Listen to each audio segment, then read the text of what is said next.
es el señor Julio Velarde, ¿ya?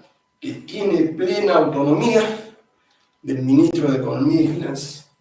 Él no le rinde cuentas al ministro de Economía y Finanzas, tampoco le rinde cuentas al presidente de la República en cualquier eventualidad. Él decide cuándo se sube esto y cuándo se baja.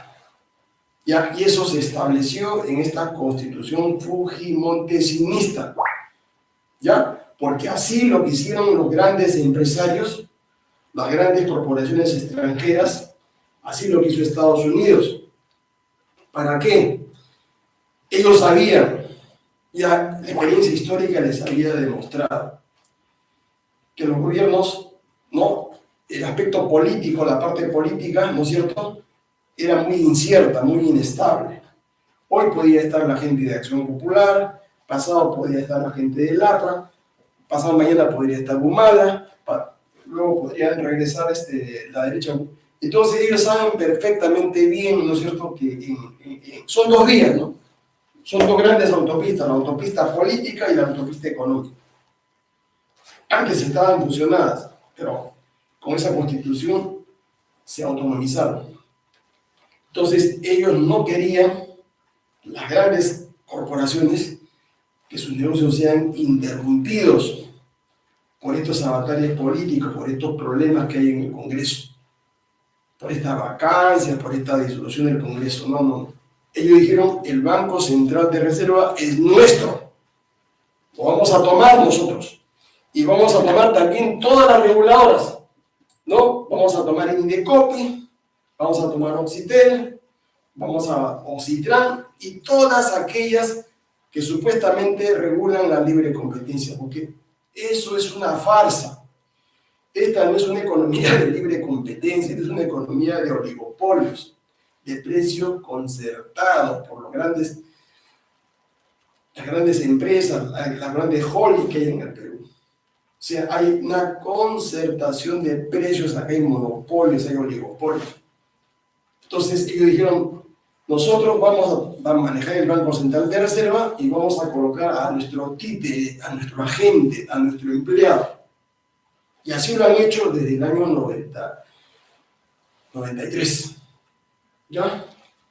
Y no solamente querían eso, querían el banco, querían todo el sistema financiero. ¿No? Y por eso te digo, ¿no?, que no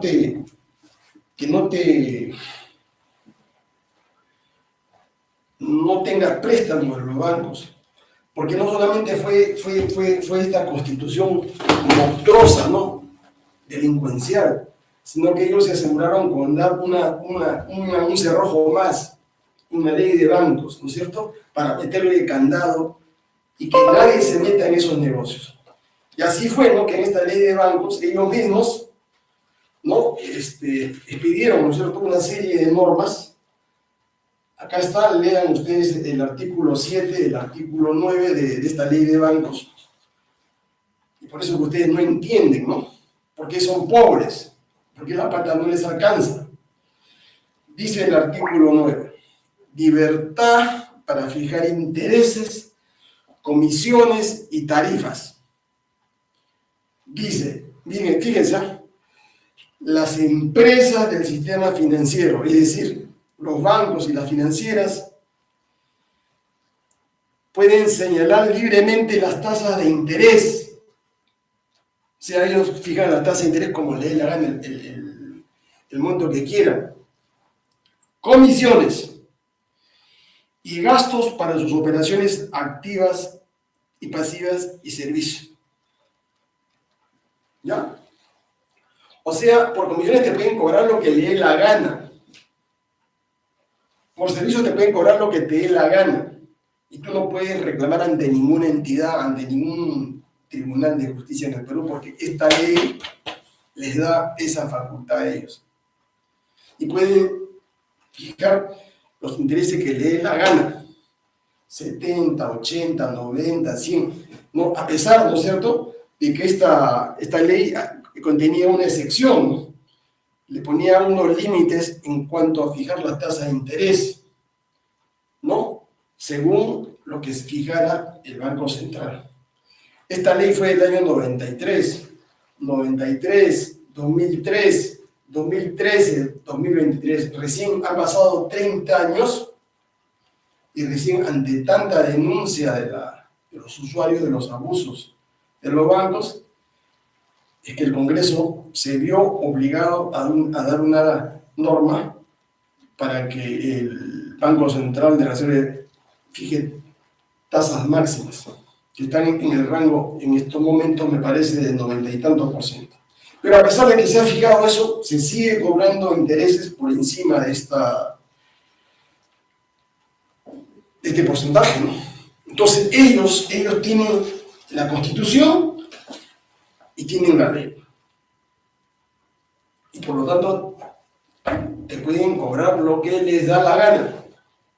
Y nadie te va a poder defender.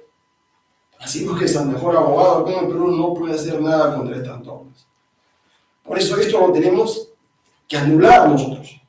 Esto tenemos que cambiar, porque esto es un negocio depredatorio, es un negocio abusivo, es un negocio extorsionador. Se parecen a esas bandas de colombianos y venezolanos que han venido acá a hacer esos préstamos, ¿no es cierto? Esos préstamos semilla, esos préstamos que le dan a los pequeños comerciantes desesperados. Y luego te extorsionan y hasta te matan si es que no pagan los intereses que ellos te piden. Entonces, no te alcanza el dinero, los precios suben, porque el ARDE desató la inflación en el Perú. Acuérdense ustedes que le entregó 65.000 millones de soles a los grandes empresarios. Estos recibieron la plata a intereses de 1 o 2%. Anda tú, pregunta tú, ándate a cualquier banco, pide un préstamo de 10.000 soles. ¿Cuál es la tasa que te van a cobrar? No te cobran 1%, no te cobran 2%. ¿No? Está por arriba del 30%. Y eso es que le agregan gastos por mantenimiento, servicios, comisiones, y que la tasa sube hasta más del 90%, ¿no? Pero el ARDE les regaló ese dinero, ¿ya? Y ese dinero los empresarios como Polky lo recibieron. Todos los grandes empresarios recibieron esa plata, la convirtieron en dólares y se la llevaron al exterior, a paraísos fiscales, ¿no? A ganar intereses o para financiar otros proyectos empresariales por los cuales ellos reciben dinero, un dinero así constante, ¿no es cierto? Por el manejo de ese dinero en dólares de 15, 20, 30%. No, ese es el gran negociado que se hizo. Y evidentemente eso tenía que reventar la economía del Perú. Y la inflación se desató, ¿no? Hasta el año pasado, en que llegó más o menos a 8.8%. Y tu plata, ¿no es cierto?, se devaluó. Tu plata perdió poder adquisitivo por el doble efecto combinado. Fíjense, esto es criminal por el efecto de la inflación y por el efecto del tipo de cambio. Y tú, ¿no es cierto?, desde el año 2019 más o menos has perdido el 30% y nos estamos acercando al 40%. Esa economía se llama una devaluación encubierta, ¿no es cierto?, en cascada, ¿no? No es como las devaluaciones de la hiperinflación venezolana, pero eso va sumando, cada año suma, porque es como ponerte acá la vena, ¿no es cierto?,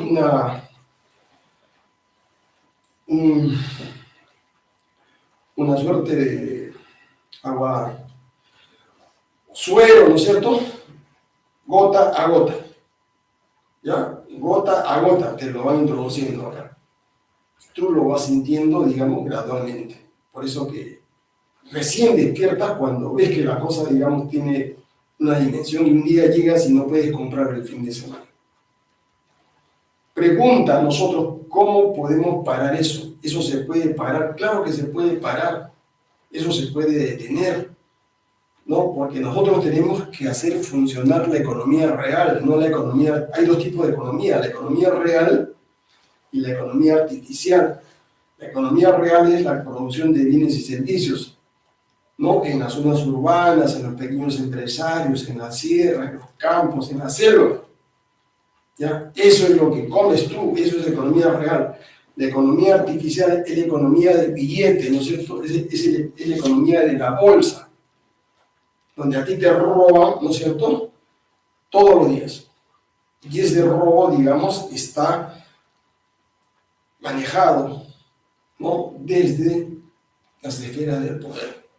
Por eso siempre les he dicho que es imperdonable lo que hizo Cerrón, lo que hizo Pedro Castillo, lo que hizo Bermejo, lo que hizo Bellido al ratificar, ¿no es cierto?, como presidente del Banco Central de Reserva a este señor Julio Velarde, que no tiene los méritos, y lo más grave, ¿no es cierto?, no tiene la capacidad porque es un simple bachiller, ¿ya? Y segundo, por sus resultados. Fíjense, si hoy el sol, ¿no?, se cambiaría, no por 30 céntimos como fue en la época en que Fujimori recibió. Si el dólar se cambiara por un sol, yo diría, ¿no?, este manejo de la política monetaria de Velarde es eficaz, eficiente, es brillante, no es un genio de la finanza. Pero efecto combinado, hacer perder la capacidad adquisitiva por más de 100 veces lo que recibió el año 90, pues es un desastre. Y ustedes lo están sintiendo recién ahora. Y no es un ataque, sino es una constatación, digamos, directa, que ustedes lo sienten todos los días, porque la plata no les alcanza. Frente a esta situación, ¿no es cierto?, de la pérdida del valor real del sueldo mínimo, por ejemplo, Velarde se opone, fíjense, Velarde se opone a que le restituyan a los trabajadores el valor que tuvo originalmente. Él no quiere que se recupere, ¿no es cierto?, ya no 680, que vuelva otra vez a 1025. Y la única forma de que recupere su capacidad de compra es mediante un incremento, ¿no?, que te devuelva, no te están aumentando nada, no, nominalmente te están incrementando, pero te están solamente devolviendo la capacidad de compra de lo que tú ganas mensualmente. Entonces, ahí ustedes ven el cariz de agente. Él se opone al aumento de sueldo, ¿no es cierto?, mínimo vital. Porque esta es una cantaleta de todos los neoliberales que lo difunden en todos los canales de televisión. Los argumentos son muy simples. Ellos dicen que el aumento del sueldo mínimo va a generar mayor desempleo. El aumento del sueldo mínimo va a generar que se amplíe la informalidad. Pero eso es mentira, eso no es cierto. Y la experiencia, ¿no es cierto?, de los últimos 10 años en el Perú, ustedes lo ven. Lo mismo se dijo cuando en la época de Humala, en la época de Castillo, se aumentó el sueldo a 9.25 a 1.025. No pasó nada. Lo que pasa es que ellos no quieren aumentar el sueldo porque tendrían que, los grandes empresarios tendrían que dejar de ganar un poco de sus utilidades. Tendrían que darle una parte de la torta que ellos ganan a los trabajadores, ¿no? Porque es bien simple. Si hay una devaluación, si hay una inflación, todos tienen que perder. Pero acá en el Perú, el único que pierde es el trabajador, ¿no? El empresario, haya o no haya inflación, mejor dicho, la palabra es el capitalista, porque es dueño del capital. El capitalista jamás pierde, ¿no? El trabajador pierde y él sigue ganando y gana mucho más. Y lo ven, dato duro, dato empírico, ¿no?, en las utilidades.